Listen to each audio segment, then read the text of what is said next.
Good evening, dear friends. Welcome to this virtual public conference of the Spiritual School of the Golden Rosycross. These conferences are normally done over the course of 1 hour.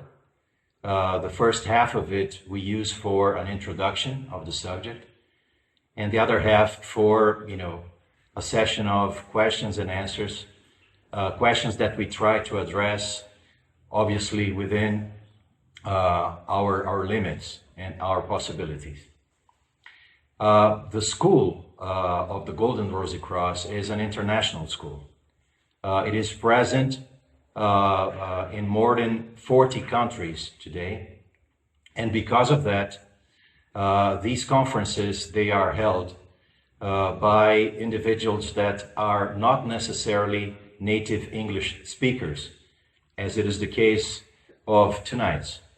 So we count on your kindness, in relation to our accent and to some, broken English that we may use. So we apologize in advance to you. But we hope that we can all communicate heart to heart based on our common goal, that is, the quest, the search for the universal truth that knows no frontiers and no boundaries. A couple of words about the Golden Rosycross, about the meaning of the school and the objective of the work. And if you allow us, we could use the very name of the school to explain that.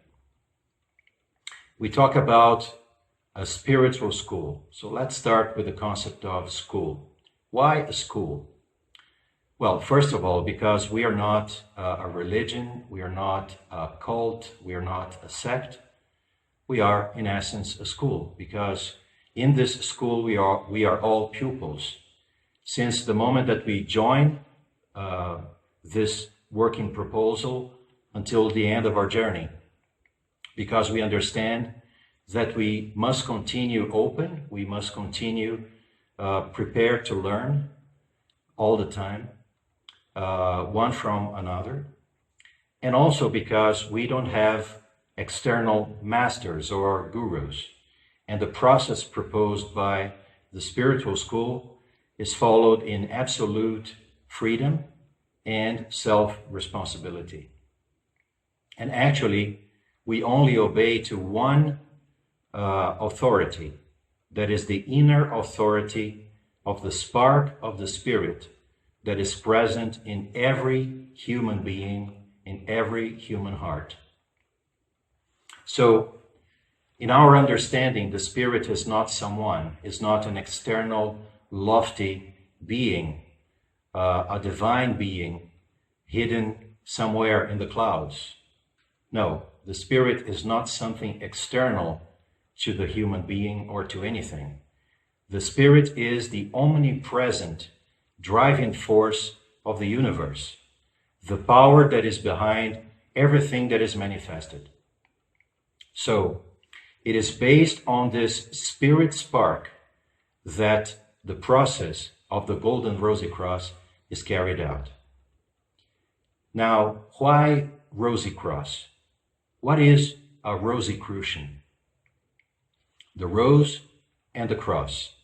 The rose represents this universal principle, the spirit spark in every human heart, that could be seen symbolically as a rose, as a seed of a multidimensional universe that may unfold into a totally new and absolutely fantastic life.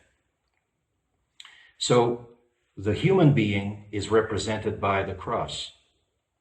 And the effort, the life effort of a Rosicrucian is to unite the rose and the cross and make the time and eternity, the material human being, the personality, in full unity with the rose, with the spirit spark. Through the transmutation of his or her entire being. The transmutation is represented by the symbol of the gold. The gold is the most noble of the metals, and it represents the product of an alchemical process. An alchemical process that is the process that transmutes all the aspects of our lives, symbolically all the other metals of our being, our thinking, our will, our feelings, and our actions, into the purest of the metals, that is the gold of the spirit. So, in essence, that's the idea behind the name and the working proposal of the spiritual school of the Golden Rosycross. So now let's move to the theme of tonight. The title of this conference that says, and that, in a very instigating manner suggests, don't follow the path, be the path. Well, to begin to address this theme, it is important to recognize that we are all living in a very, very special moment in these days of the history of mankind. We have many names for this moment. One very common esoteric name for the moment we are all living in is the Aquarian Age. We could go through detailed cosmologic and esoteric explanations about it, but the simplest and most direct way to explain this is that we are living in a collective awakening moment. A moment where, after countless turns in the wheel of reincarnation, in the wheel of life and death, the human microcosm is filled with experiences, with a treasure of experiences. Some of these experiences we would classify as good ones, some as bad ones, but the sum of these experiences allow that countless human beings that live in countless microcosms as personalities are touched by the spirit spark that has awakened in the heart of the microcosm, in the center of the microcosm. These human beings, these self-aware human beings, have awakened to the fact that life is something that goes way beyond the day-to-day challenges, the material challenges, the struggle to survive, the struggle to have our relationships, the struggle to grow as an individual, and even the struggle to leave a legacy when our days are over. So life, true life, speaks as a silent voice in the very heart of these human beings, in this self-aware human beings, where the spirit spark is active. So in this moment, when the veils in front of their eyes fall down and they realize that they were living like in a pseudo-reality, in a reality that only hides the true reality that they feel as an intuition that is behind that, then they become a seeker of the truth, a seeker of true justice, a seeker of true beauty, of a real balance in life, of the real meaning of life. Actually, in this situation, no one chooses to be a seeker, because seeking for the truth or not, in that sense, is not a choice. It is a need. It is as if we needed air to breathe And these seekers, they need to seek for the truth because this is the air for their soul. These seekers then begin a path, a quest, their search, the search of their lives, the search for the truth, for beauty, for justice, for balance. It doesn't matter the way we want to call that. And at the very beginning of this path, these seekers have a major obstacle, a major stumbling block right in front of them. And this is common to all of us.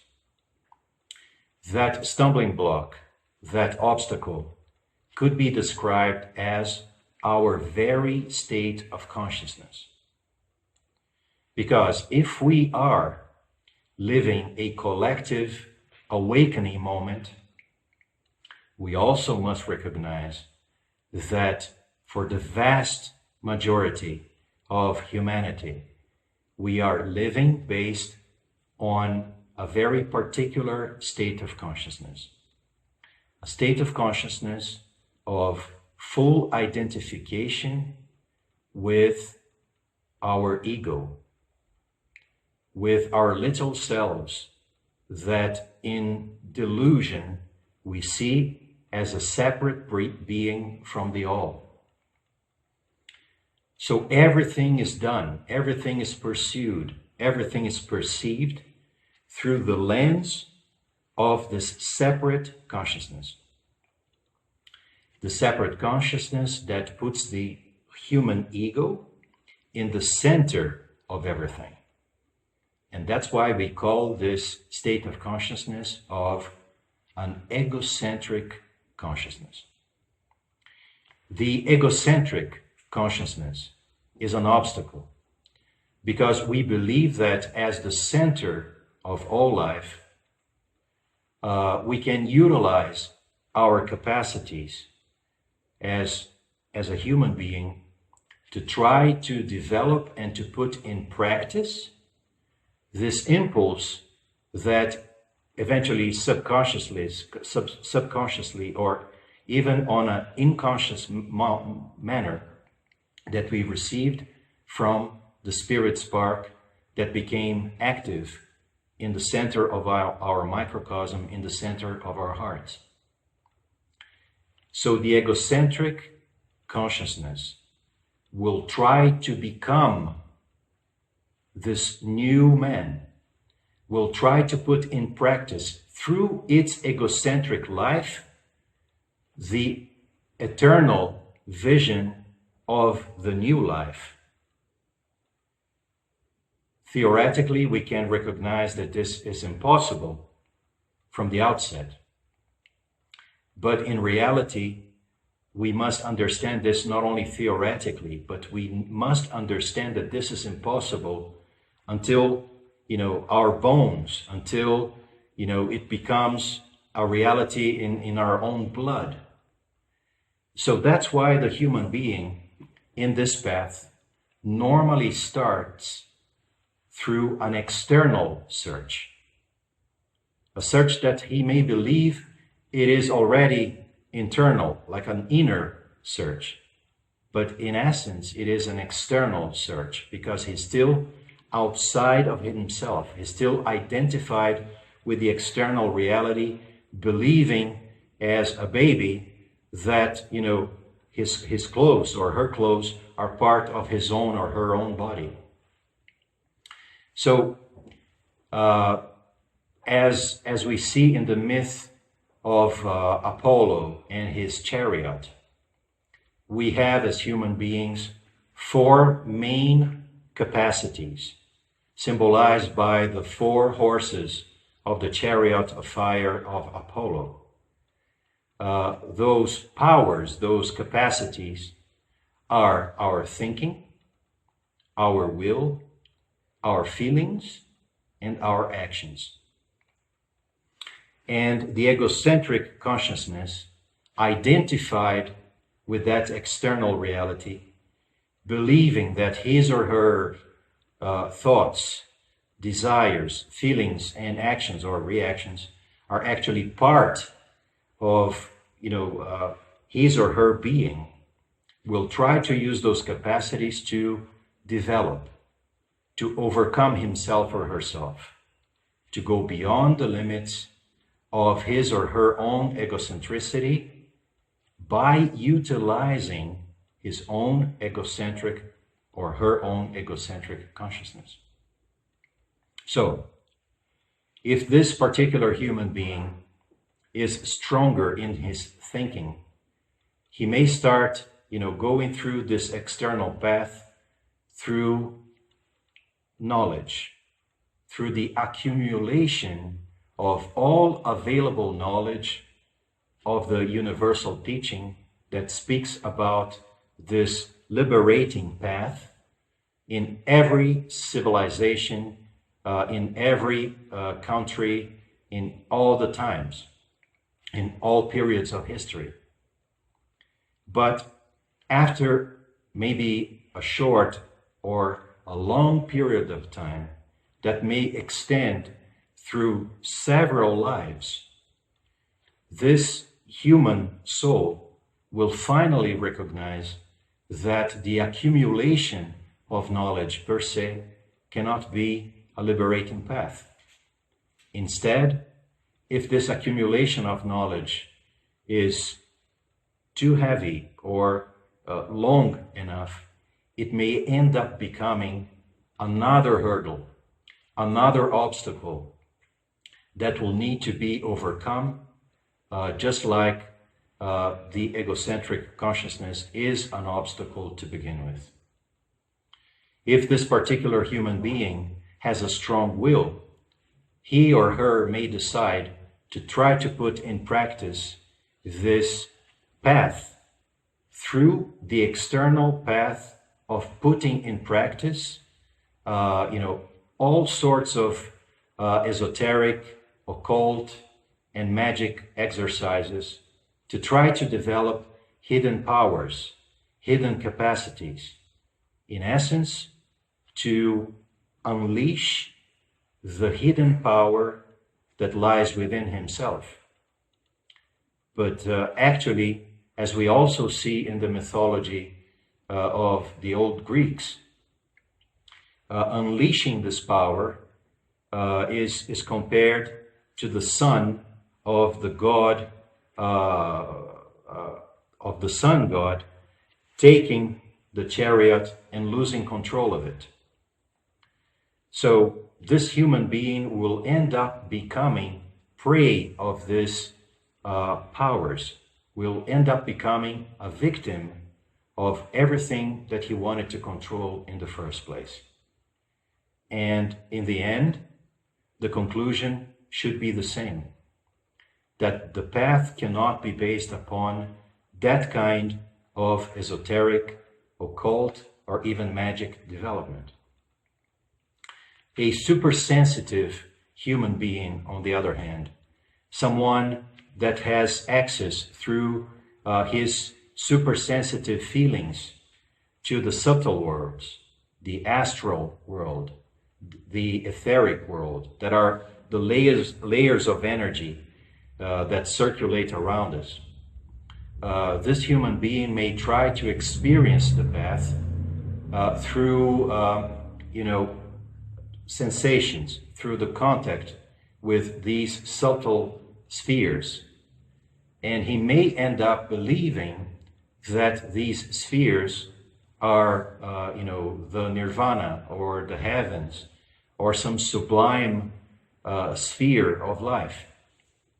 But after a shorter or longer period of time, this human being will also recognize that all these spheres, although they may seem sublime and extremely lofty, they are nothing more than a mere reflection of our own state of consciousness. Because the universal teaching, explains this since, the dawn of times. And now, modern science also recognizes A state of consciousness creates a state of life.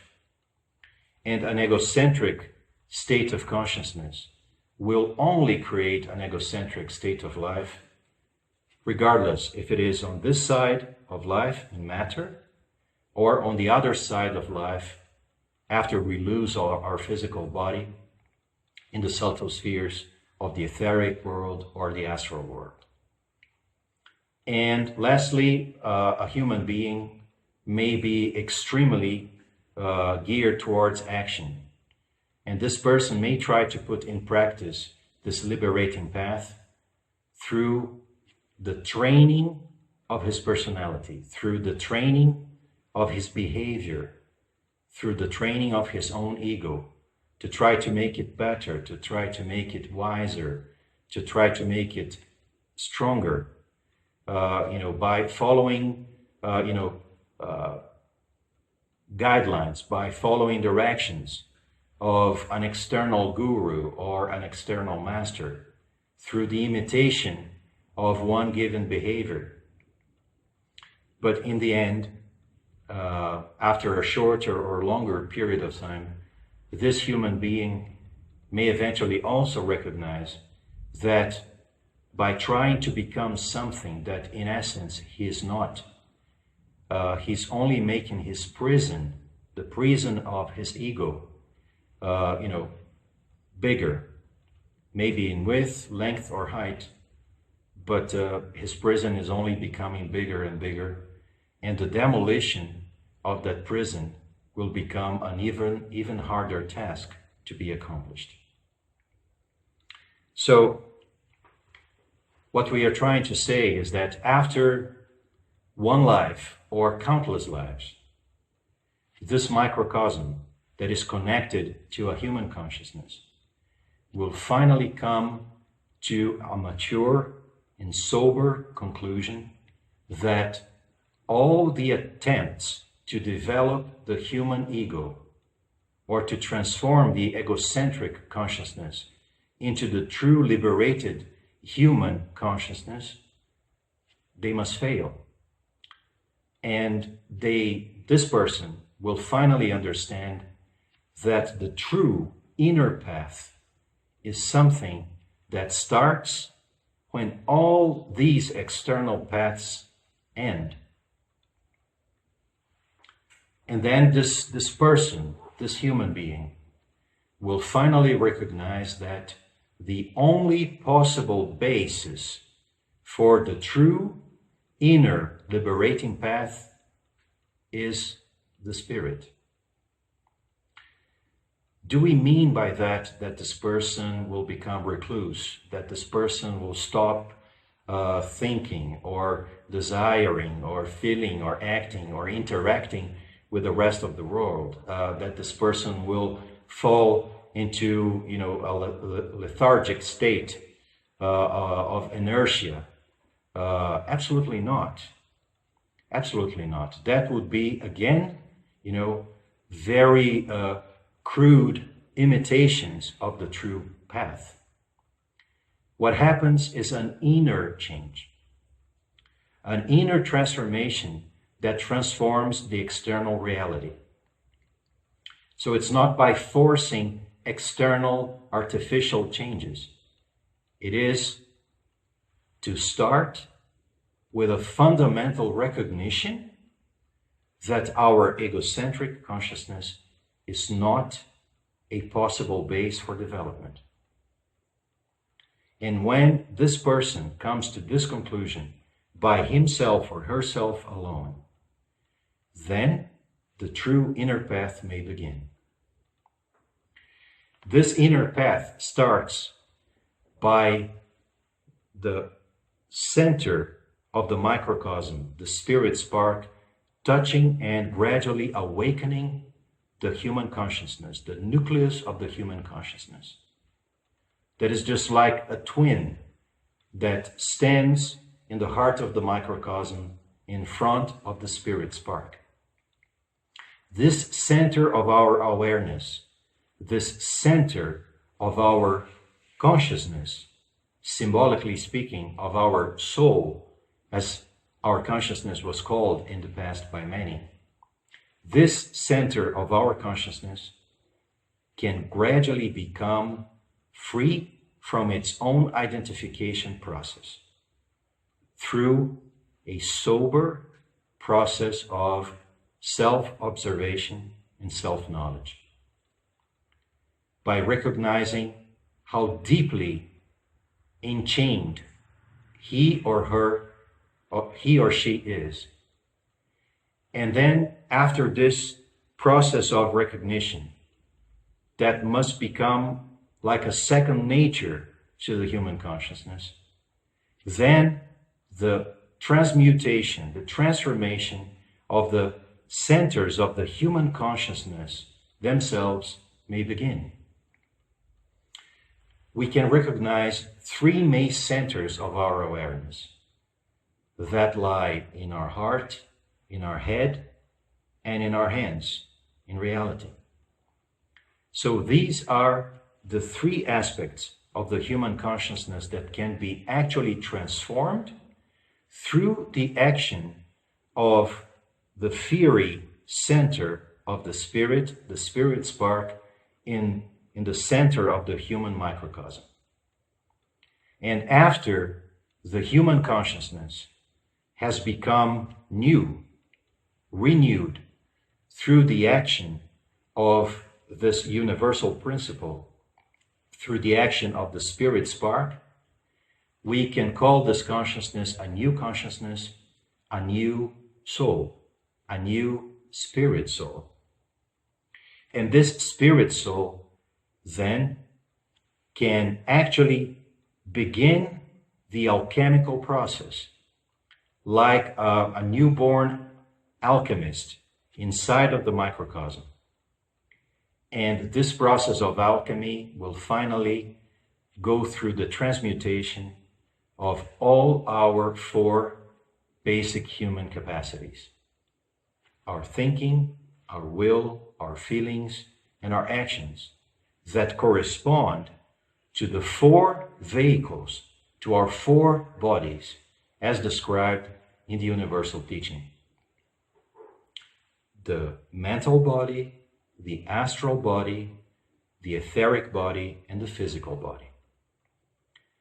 And when this process is carried out sufficiently, then the barrier between time and eternity can be gradually overcome.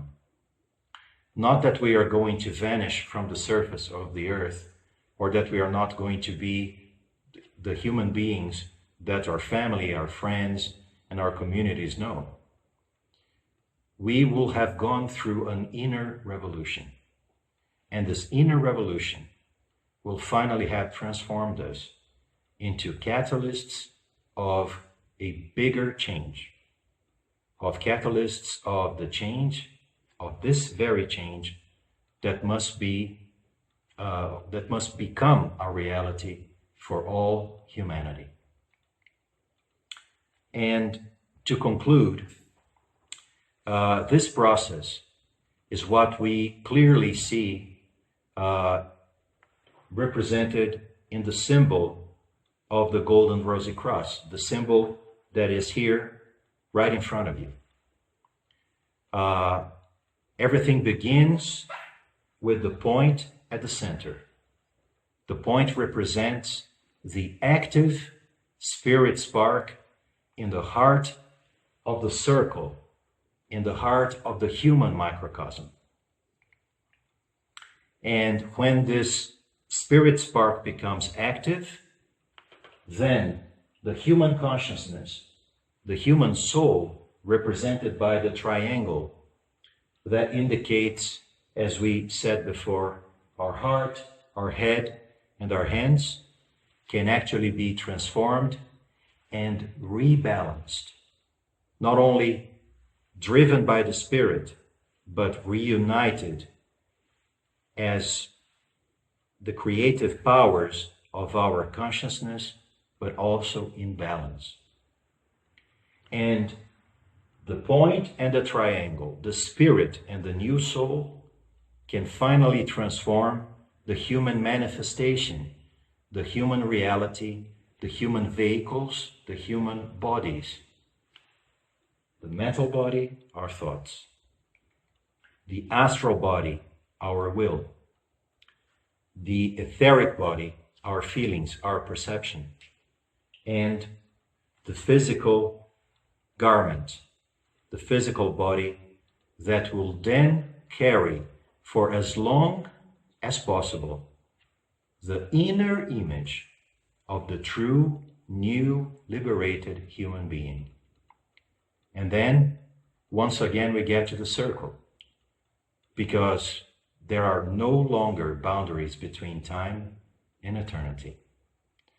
We know that all this may sound a little bit distant, especially when we look at our lives, our tiny little lives as human beings here in this planet, trying to fight our way through our daily battle. But, dear friends, in essence, this is a possibility, this is a promise that is lying, that lives in every human heart. And actually, the whole objective of the Aquarian Age, if we are able to live long enough as mankind and continue with the historical process long enough, this is the possibility that awaits for every single one of us. And this is also the working proposal of the spiritual schools of all times and of the spiritual school of the modern times. We hope that in this approximately 30 minutes, we've been able to summarize to you in this first virtual public conference a little bit of the objective of the spiritual school and a little bit about the theme that we brought to you tonight. And now we would like to turn to you, and we hope that you have shared with us your questions in the chat window of this presentation, so that our friends that are assisting us can try to inform us and summarize the questions that we will try to address, obviously within the clear boundaries of our limitations. So while I have a small sip of water here, let me try to check the questions that we have so far.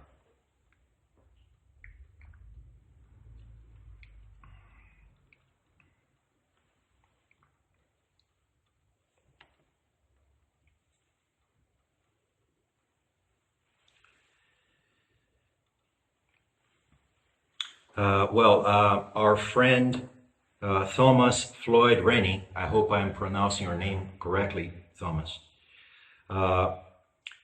wants to know what is the difference, or what distinguishes the egocentric consciousness from let's say the new consciousness, or let's say the liberated consciousness. Well, actually, is truly nothing external. If we look at the great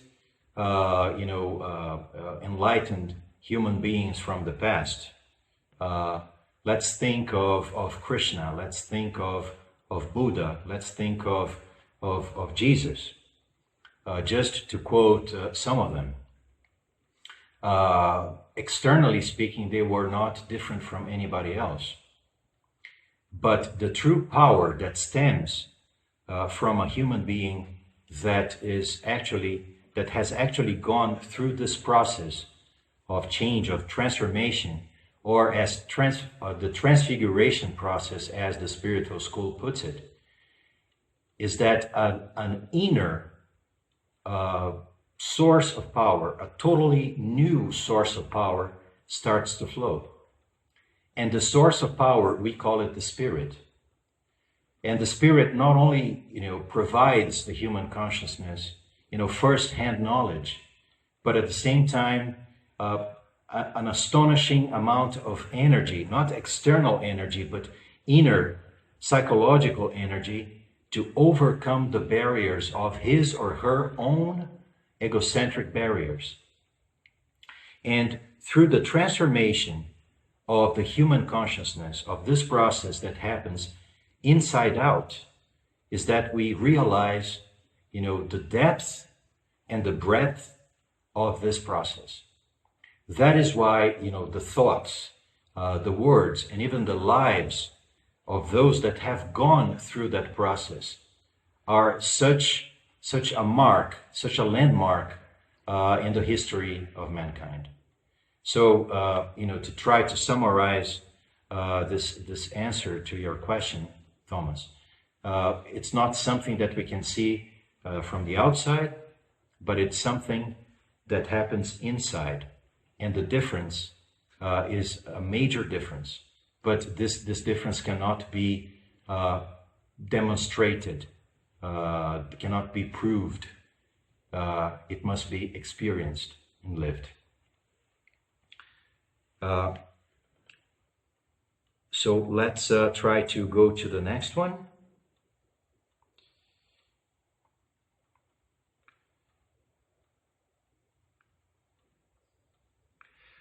It seems you say that I believe it is egocentric practices are empty vehicles.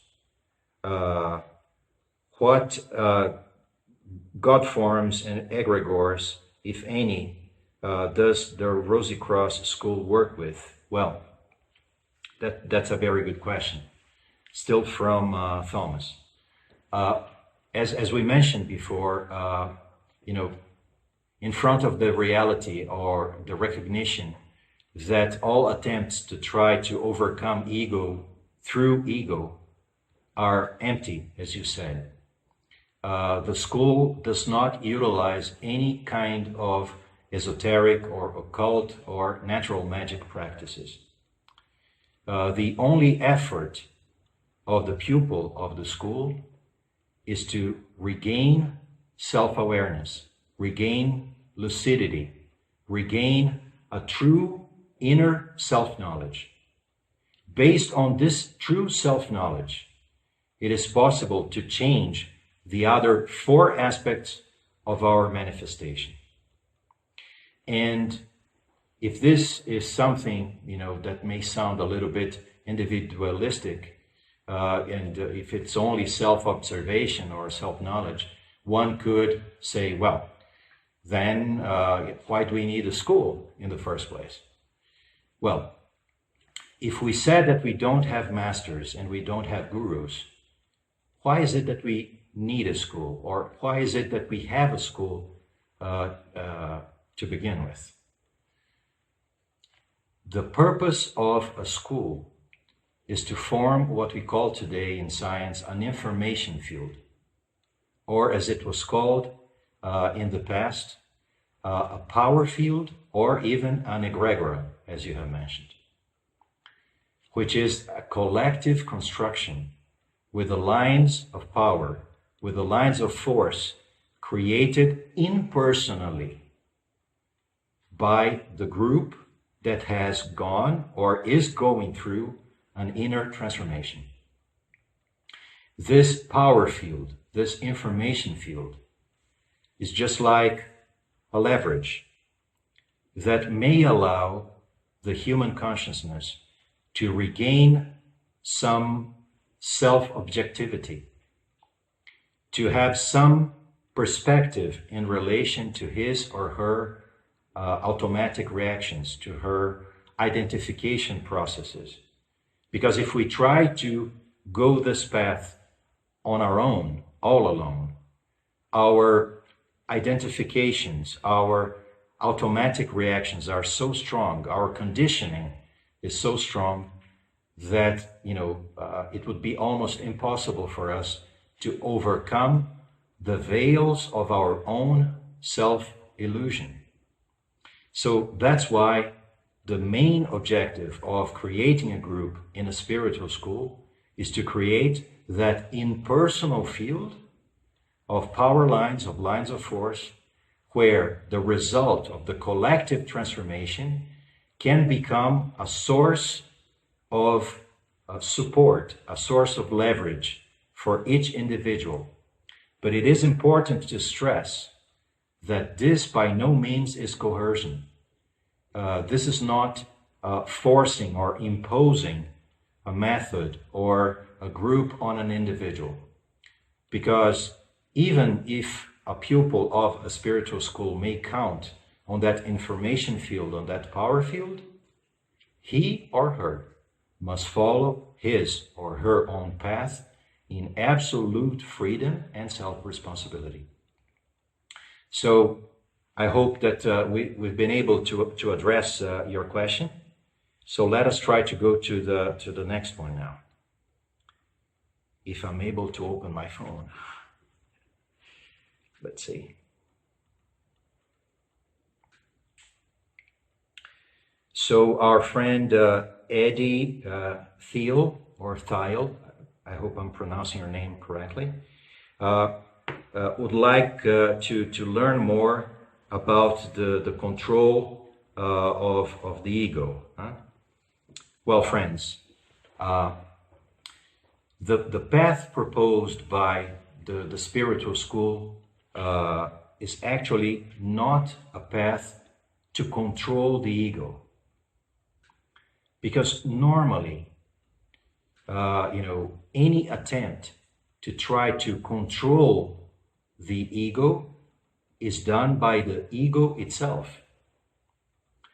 It is just like that funny image of the Baron of Munchausen, a person trying to push himself or herself out of a swamp by pulling its own hair, So it's important that we realize that any attempt to try to control our ego will end up making or creating additional layers of this egocentric consciousness that we carry as a fundamental barrier. So actually the process is not to control ego, but to become, in the first place, aware and self-aware that we are prisoners of ego. That everything that we believe, that we think, desire, feel, or act freely are not free actions or thoughts or desires or perceptions. They are a result of a heavy conditioning, a heavy set of automatic reactions that we carry. And the collective or the sum of those automatic reactions or that identification processes or, that lack of perception or objective perception is what we call ego. So for the ego to be transmuted, we must, in the first place, become aware of the prison that it represents to us in every single aspect of our lives.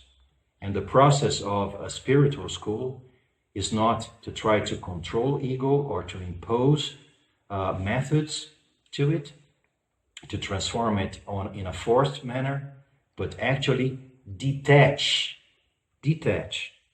the human consciousness from all that set of automatic reactions, conditionings, and identifications.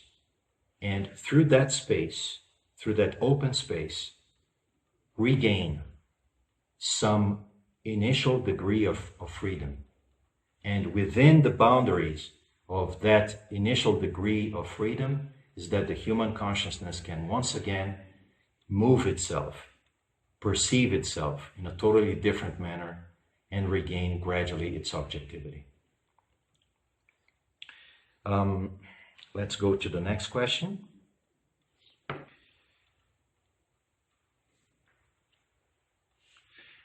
Why our friend Michael Monier asks, why would the perfect microcosm fall?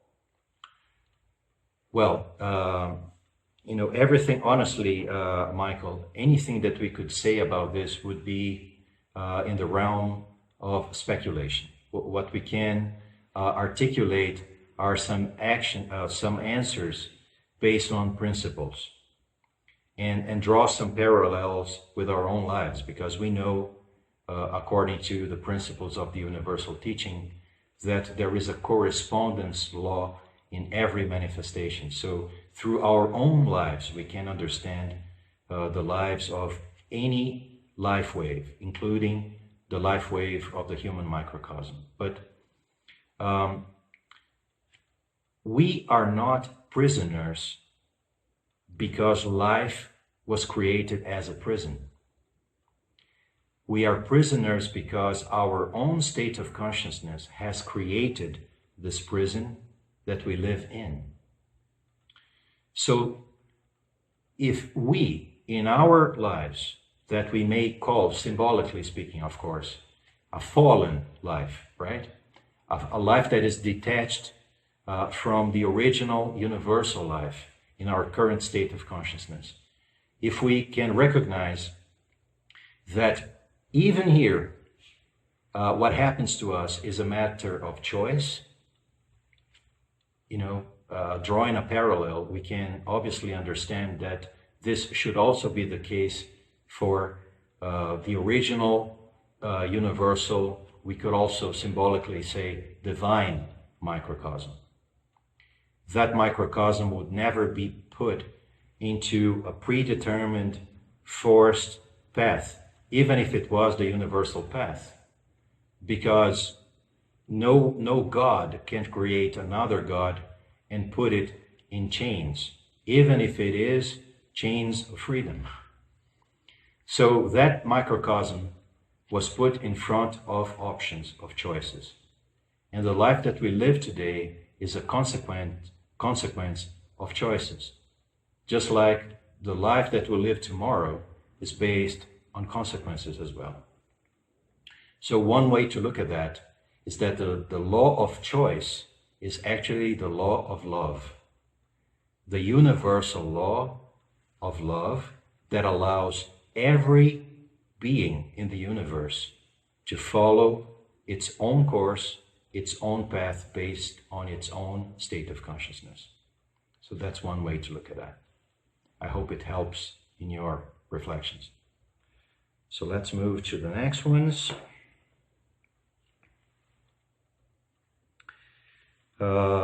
Eddie is asking us how he can join the Golden Rosycross for more learning. Eddie, we actually have, let's say, two main initiatives. One set of initiatives and activities is what we call the public work. In the public work, we are going to explain this at length, we hope, in the end. But in the public work, we have conferences, we have seminars, we have virtual meetings just like we are having now. We have face-to-face meetings, we have literature. We also have visits to our centers. And this is aimed at giving to the seeker the opportunity to get to know the knowledge of the school and the working proposal of the school. And if there is an inner recognition of that working proposal, not a transmission of knowledge, because actually the transmission of true knowledge, of first-hand knowledge is impossible. What we can only do is through words, through symbols, through images, try to awaken one and another the knowledge that already lies in ourselves. And when this knowledge is awakened, then we can call an inner recognition. So if there is a resonance, if there is an inner recognition, then it is possible that after this period of knowing the school through all this material, and what we also call an exploration course that may be made available to a seeker after his or her first contact with the school, then it is possible, if the person is really interested, that he or she becomes a pupil of the school. And then not only we learn about a teaching or a knowledge, but we have the opportunity to put that knowledge into practice in our own lives. And actually, this is the true objective of the school. Not only to transmit a knowledge, but to be a vehicle for a true transformation for the human being. Let's try to address the next one. The question comes from Carla Santos. How can I know to identify, or how can I identify that I am going through an inner transformation? That's a very good question. We tend to say that life may be a path, or maybe a merry-go-round. A merry-go-round that turns endlessly in the desert of life. The passage of time, external time, actually does not tell if we are going through an inner transformation or not. And the key, one of the keys that we can utilize, with ourselves and in ourselves, is to actually observe if our life is merely a set of repetitive experiences, that time and again show up, maybe with different names, in different places, in apparently different circumstances, but in essence are the same. And those experiences are actually the experiences that represent the main themes, the recurrent themes of our consciousness. And if after years and decades, or eventually an entire life, we are living the same experiences, the same core situations, it would be hard to say that we are going through an inner transformation. An inner transformation actually cannot be measured by the change of the external circumstances.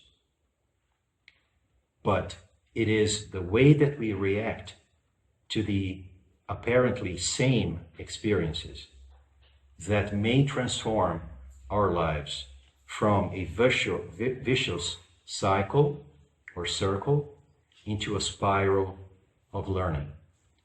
So how can we recognize one way or another, or one path or the other? By looking at ourselves and seeing if our life is actually becoming a spiral of learning, or just a mere set of repetitive experiences. That's one way to look at that. I hope it helped you. And the last one that comes from Gil Araújo. Is suffering a way to awake, or is it a trap? Well, it depends. There is one text of the school that asks the pupil a fundamental question when he or she is faced with suffering. The question is more or less this one: who in you suffers?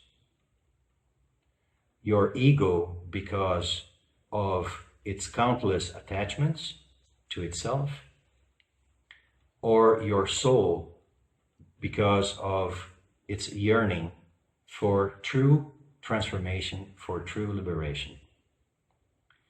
And the answer is given or suggested as the suffering of the ego is in essence useless. Because attachment only generates pain, as Buddha already explained in the past. So attachment is actually suffering. Because the moment that we attach ourselves to an image of our existence, to an image of our ego, to the shadow that we project in the reality of life, then we are already suffering, because we want to retain that image. We want to retain that shadow in an ever-changing world. And we want to manifest eternity, immutability in the world of phenomena. So that's a suffering to begin with. And it is useless because it doesn't change. But the other kind of suffering, that is the suffering of the yearning of the human consciousness that has been awakened by the Spirit, that suffering may be a leverage for transformation. It's not a useless suffering, because it is the inner confrontation between the image of a true reality and the reality that we have created to ourselves and to all around us with our own egocentric consciousness. That perception that we may eventually call pain, but in essence it's not pain, it's true perception, is the perception that may lead the human soul to a true liberation. Well, dear friends, this is the last question, so that we can conclude this meeting within the time frame of approximately 1 hour.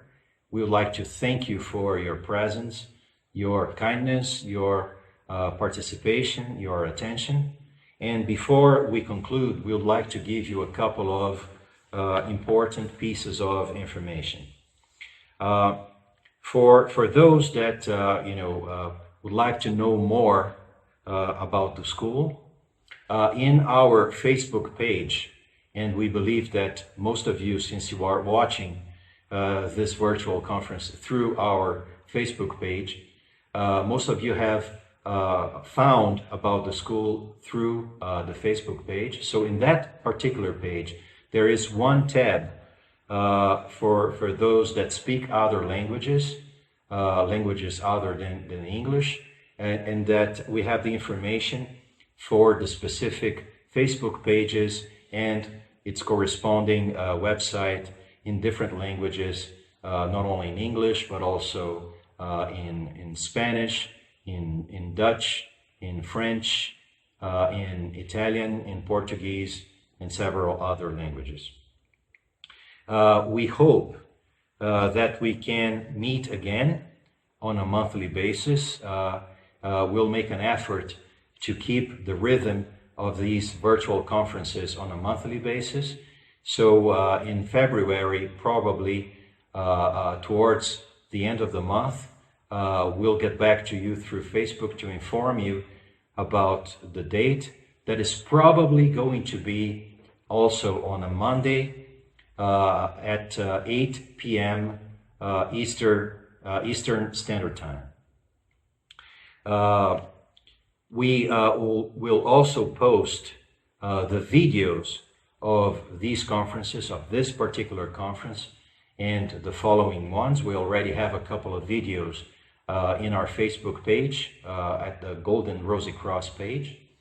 And our intention is also to make available to you a nice series of podcasts that you can listen while you cannot necessarily be looking at the screen of your phone or your tablet or computer. And also, and now this is especially for the public that live in the States, more importantly on the East Coast and West Coast. In New York City, we have already established a monthly calendar of face-to-face meetings of the public work in a very similar format that we had our meeting today, with an introduction and then a session of questions and answers. And the next one is already scheduled for February the 5th. So we please ask you to refer to the Facebook page where you can find more information about it. The calendar of the following months will be published as we move into the year. And also, for those that live on the West Coast, especially for the region of Los Angeles and San Francisco Bay Area.